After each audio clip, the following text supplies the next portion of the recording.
안녕하세요. 오늘도 사연살롱을 찾아주셔서 감사합니다. 결혼을 앞둔 30대 중반 여성이에요. 전 살면서 한 번도 결혼에 대해 진지하게 고민해 본 적이 없어요. 그저 때가 되면 남들처럼 다 하게 되는 건 줄 알았거든요. 그래서일까요? 결혼보다는 제 앞에 놓인 인생을 살아내는 데 더 열중했어요. 대학을 졸업하고 4년간의 유학생을 마친 뒤에 한국에 돌아와 취업전쟁을 치르고 취직한 뒤엔 일 배우고 승진에 매진했어요. 남들보다 뒤처지지 않으려고 부단히도 노력했죠. 일 외에 다른 건 포기하다시피 하고 살다 보니 일적으론 어느 정도 성과를 이루었다고 자부해요. 하지만 그렇게 숨가쁘게 달려오다 보니까 어느새 제 나이는 30이 넘어버렸어요. 아직 결혼이며 출산, 육아까지 뭐 하나 해결한 게 없는 상태로 나이만 먹고 있었죠. 반면 주위 친구들은 일찌감치 결혼해서 어떤 친구는 아이를 낳고 벌써 학부형이 돼 있더라고요. 뒤처지지 않으려고 앞만 보고 달렸는데 결국 해야 할 일은 하나도 못한 채 엉뚱한 데 시간만 쏟은 셈이 됐어요.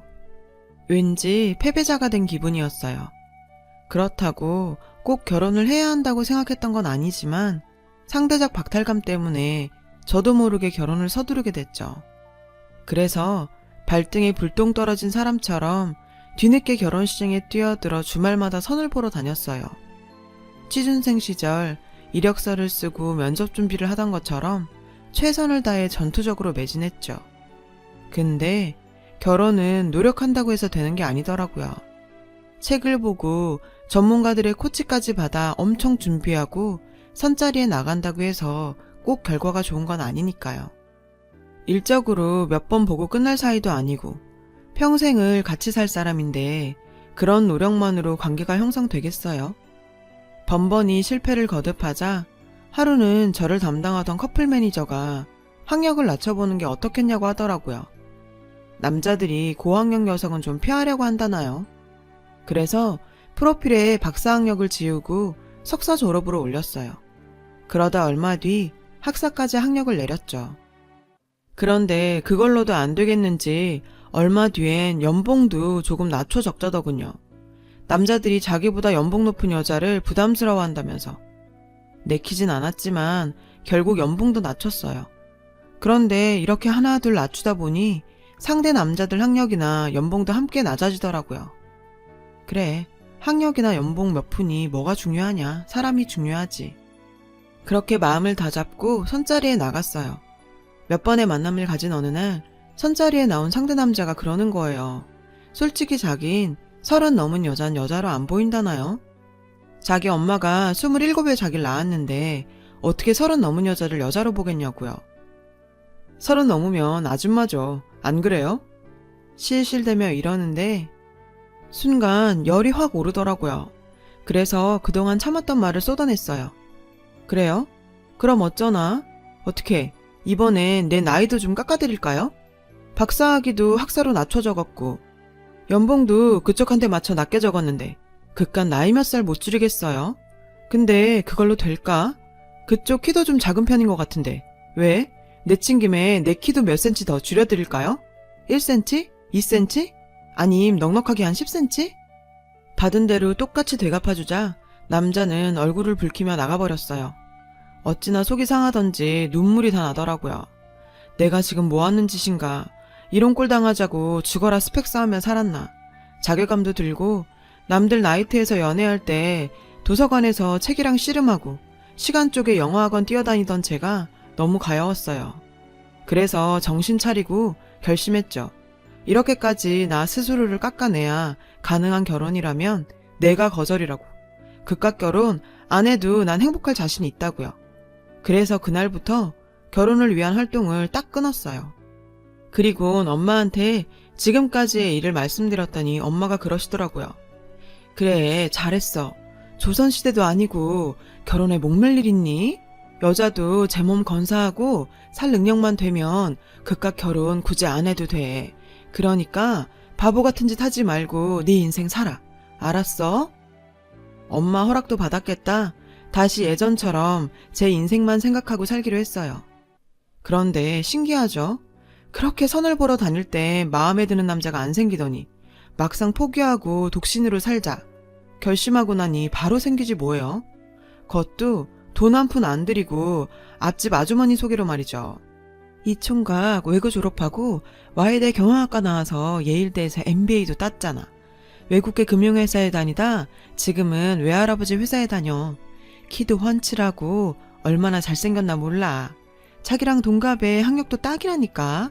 사실 그 집 엄마가 예전에 목동 쪽에선 치맛바람으로 꽤 유명했거든. 그래서 그 집 자식들이 다들 공부도 잘하고 학벌도 좋다니까. 그뿐인가? 그 집 엄마가 무남동녀라서 외할아버지 회사도 그 아들한테 물려준다잖아. 물류회사인데 재정도 탄탄하고 회사 규모도 꽤 된다나 봐. 내가 자기니까 소개하는 거지 아무한테나 이런 자리 소개 안 해. 어때? 생각했으면 한번 만나볼래? 금융회사 다니다 외할아버지 회사에 들어가 일 배우느라 결혼이 늦어졌다며 일 때문에 홍기 놓친 게 저랑 비슷해서 잘 맞을 거라더군요. 솔직히 조건만 들었을 땐 나쁘지 않았어요. 아니, 오히려 지금까지 만났던 남자들 중 최고였죠. 그래서 마지막 선짜리란 심정으로 만나보기로 했어요. 며칠 뒤 금요일 회사 업무가 밀려 야근을 하고 늦은 퇴근을 하려던 참이었어요. 모르는 번호로 전화가 걸려왔죠. 받아보니 선보기로 했던 남자였어요. 야근을 하고 이제 막 퇴근하려던 참이라니까 그럼 만나서 맥주 한잔 하자는 거예요. 야근 후엔 시원한 맥주죠. 어때요? 마침 영은씨 회사 근처인데 저랑 맥주 한잔 하실래요? 솔직히 그날따라 맥주가 땡기긴 했어요. 그래서 그러자고 했죠. 그렇게 우린 선자리에 나가기도 전에 술자리에서 먼저 만났어요. 앞집 아주머니 말대로 키도 크고 훈남에 성격도 시원시원한 쾌남이더라고요. 덕분에 첫 만남임에도 불구하고 편하게 얘기 나눌 수 있었죠. 대화를 나누면 나눌수록 어떻게 이런 멋진 남자가 내 차례까지 남아있었을까? 여자들이 채가도 진작에 채갔을 법한 남잔데 라고 생각했죠. 그만큼 탐나는 남자였어요. 다행히 그쪽도 제가 마음에 들었는지 호감을 보이더군요. 그렇게 우린 누가 먼저랄 것도 없이 서로에게 끌렸고 만난 지 1년도 안 돼 상견례까지 마쳤어요. 둘 다 홍기가 꽉 찬 나이라 질질 끌 이유가 없었죠. 시어머님은 앞집 아주머니 말대로 목동 쪽에선 꽤 유명한 분이셨더라고요. 목동에서 나고 자란 입사 동기한테 어머님 얘기를 했더니 단박에 알더라고요. 어머, 나 그 집 알 것 같아. 여동생이랑 나 같은 학원 다녔었거든. 근데 괜찮겠어? 그 아주머니 장난 아닌데? 솔직히 당시엔 입사 동기 말이 귓등에도 안 들렸어요. 솔직히 대한민국 엄마들 중 자식 교육에 관계된 일이라면 유난 안떨 엄마가 몇이나 되겠어요. 오히려 자식 교육에 신경 안 쓰는 엄마보다 훨씬 낫다고 생각했죠.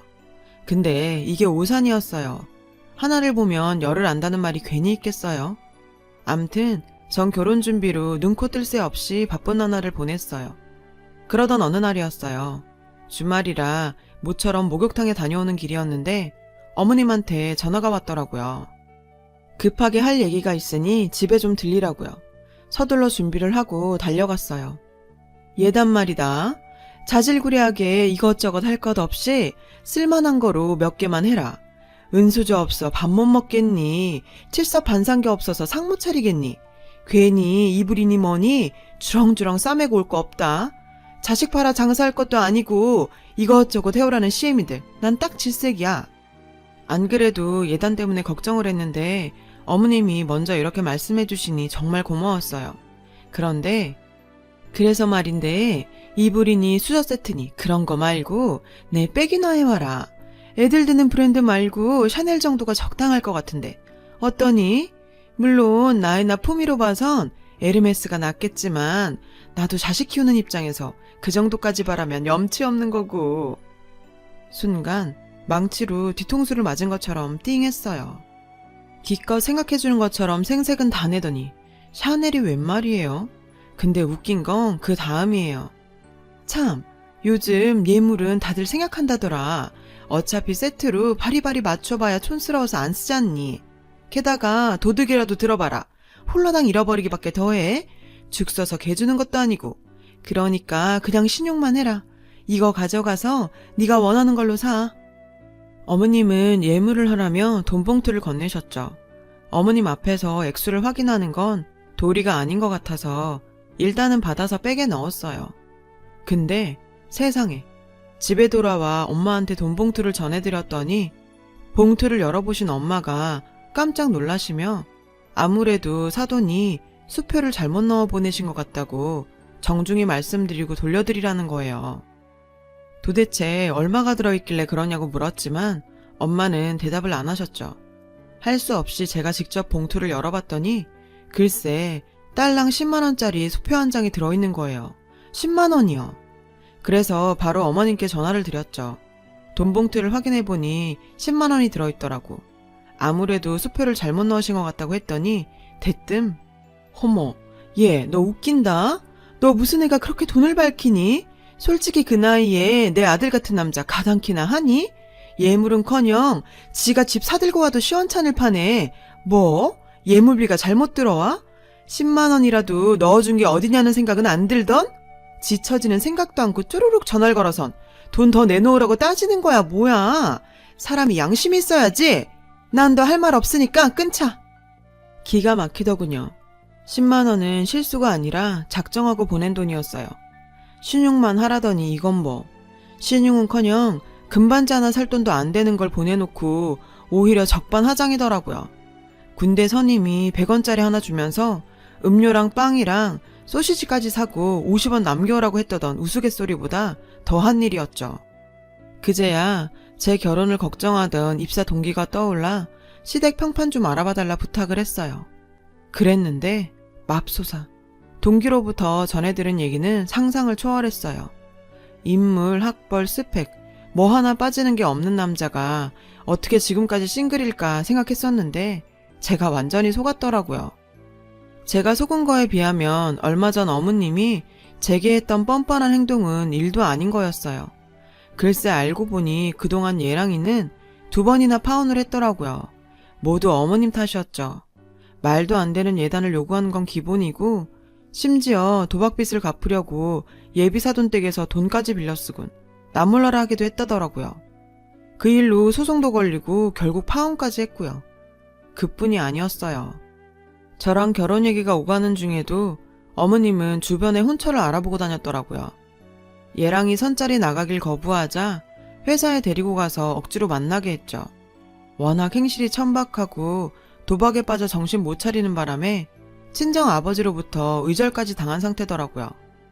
상황이 이렇다 보니 아들 결혼을 빌미로 어떻게든 도박 자금을 챙길 생각뿐이었던 거죠. 샤넬백도 현금으로 돌리려고 필요했던 거고요. 갈등이 됐어요. 얘랑이 자체는 놓치고 싶지 않은 남자인데 시어머니 자리를 보면 절대로 얽히고 싶지 않았으니까요.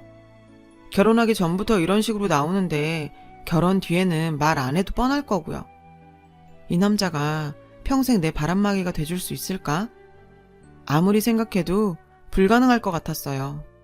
팔은 안으로 굽는다고 처음이야 제 편을 들지 몰라도 이제까지 파혼 몇 번 당하고도 지 엄마랑 살고 있는 걸 보면 자기 부모까지 버리며 절 택하진 않을 테니까요. 그렇다면 결론은 하나였어요. 파혼만이 답이었죠. 얼마 뒤 어머님한테 연락이 왔어요. 시댁 식구들이 모여서 주말에 저녁을 먹기로 했으니 이참에 와서 인사를 하라고요. 하지만 전화를 건 진짜 이유는 따로 있었죠. 예, 전에 말했던 샤넬백은 혹시 샀니? 다음 달에 모임이 있어서 말이야. 그때 들고 가고 싶은데 가능하겠니? 아, 샤넬백이요? 네, 준비할게요. 이번 주말에 갈 때 가져다 드리면 되죠? 제 말에 어머님은 좋아서 어쩔 줄을 모르더군요. 왜 안 그렇겠어요. 꼴랑 10만원 주고 수백만원짜리 샤넬백을 갖게 됐는데. 그리고 드디어 약속한 날이 됐어요. 전 어머님께 드릴 백을 들고 예비시댁으로 향했어요. 어머님은 제 손에 들린 쇼핑백을 보자 입이 귀까지 찢어졌어요. 그리고는 어서오란 말도 없이 쇼핑백을 낚아채고 안으로 들어갔죠. 집안에는 시댁 식구들로 가득했어요. 시고모님들과 작은아버님, 사촌 동생들까지 잔뜩 모여 있었죠. 다들 반갑게 절 맞아주셨어요. 어머님은 그 와중에 백을 꺼내 들곤 식구들 앞에서 자랑을 해댔죠. 역시 딱 내 취향이야. 스타일이 나랑 너무 잘 어울리지 않아? 어머님은 백을 들고 시거모들 앞에서 한껏 자랑을 했어요. 그때였어요. 부러운 눈으로 시어머니 손에 들린 백을 보고 있던 시누이가 황당한 표정으로 외쳤어요. 뭐야? 이거 샤넬백이 아니라 채널백이잖아. 짝퉁이네, 짝퉁. 그제야 어머님은 눈이 동그래져선 백을 이리저리 살폈어요. 그리곤 얼굴이 확 구겨졌죠. 이런, 진짜 짝퉁이잖아. 얘, 너 이게 어떻게 된 거니? 간도 크지? 어떻게 예단을 짝퉁으로 가져올 생각을 해? 니네 부모님도 이 사실을 아니? 알고 네 손에 이딴 걸 들려보낸 거냐고? 아니 어떻게 경우 없이 이런 짓을 해? 어머님도 참, 경우 없긴 어머님만 하겠어요. 예물하라고 꼴랑 10만 원 주시곤 예단으로 700만 원도 넘는 샤넬백을 사오라니 이보다 경우 없는 짓이 어딨겠어요. 그래서 어머님이 주신 10만 원으로 짝퉁백 사드렸는데 왜? 마음에 안 드세요? 딱 어머님 취향이라면서요. 제가 봐도 어머님한텐 샤넬보단 채널이 제격인데 안 그래요? 뭐? 너 지금 그걸 말이라고 해? 이게 우리 집을 무시해도 정도가 있지. 지금 뭐 하는 짓이야? 그럼 어머님은요? 저 몰래 저 사람한테 선짜리 나가라고 강요하셨다면서요. 회사까지 여자들 데리고 가서 강제로 선보게 하셨고요. 그뿐인가요? 저희 엄마한테 돈까지 꼬셨더라고요. 1,000만 원이나. 일주일만 쓰고 주신다더니 3개월이 지났는데도 안 갚으시고 이젠 아예 저희 엄마 전화도 안 받으신다면서요. 제 말에 예랑이는 버럭 소리를 질렀어요. 엄마, 이게 다 무슨 소리야? 엄마 또 도박해? 그래서 돈 빌린 거야? 아니야. 개돈 내느라 빌린 거야. 다음 달에 개 타면 갚을라 그랬어. 얘, 내가 어련히 알아서 갚을까? 네 엄마한테 가서 전해라. 다음 달에 깔끔하게 정리해주겠다고. 남도 아니고 사돈지간에 그깟 돈 쳐내. 사람 우습게 만들고 있네. 어머님, 좀 솔직해지세요. 어머님 그 돈 도박판에서 다 날리셨잖아요. 그뿐인가요?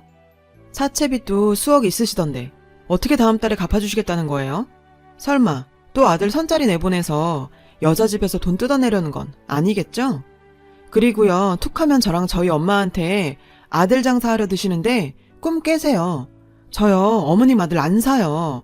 제가 오늘 이 자리에 온 건 파혼 의사 전화로 온 거니까요. 생각해보니까 제가 어머님 같은 사람 며느리 하기에 너무 아까워서 도저히 안 되겠더라고요. 그러니까 하루 속히 돈이나 갚으세요. 결혼 빌미로 질질 끌 생각 꿈도 꾸지 마시고. 이번 주까지 제 통장으로 1,000만 원 입금 안 되면 사기죄로 고소할 테니까 알아서 하세요. 그럼 전 이만 가볼게요. 그렇게 전 파혼 선언을 하고 나왔어요. 예랑이 달려나와 절 붙잡았지만 전 이미 마음을 정리한 터라 뿌리치고 왔어요. 솔직히 예랑이도 믿을 수 없어졌었거든요. 급히가 어디 가겠어요. 믿음이 깨진 상황에 결혼은 무리죠. 암튼 적지 않은 나이에 파혼을 경험한 저는 앞으로 일에만 매진할 생각이에요. 그렇게 멋진 남자가 이 늦은 나이에 제 앞에 한 번에 왔다? 이상한 건 이상한 거죠. 불확실한 사랑에 절 걸기보다는 제 인생에 절 걸기로 했습니다. 열심히 살다 보면 언젠가 저한테 맞는 좋은 사람도 저한테 오겠죠. 편하게 생각하고 살려고요. 희한한 사람들도 많지만 세상엔 좋은 사람들도 많으니까요. 제 사연을 들어주셔서 감사해요. 추운 날씨에 감기 조심하세요. 여러분, 사연 댓글에 응원과 현명한 조언 부탁드려요. 좋아요와 구독은 저에게 큰 힘이 됩니다. 오늘도 좋은 일 가득하세요.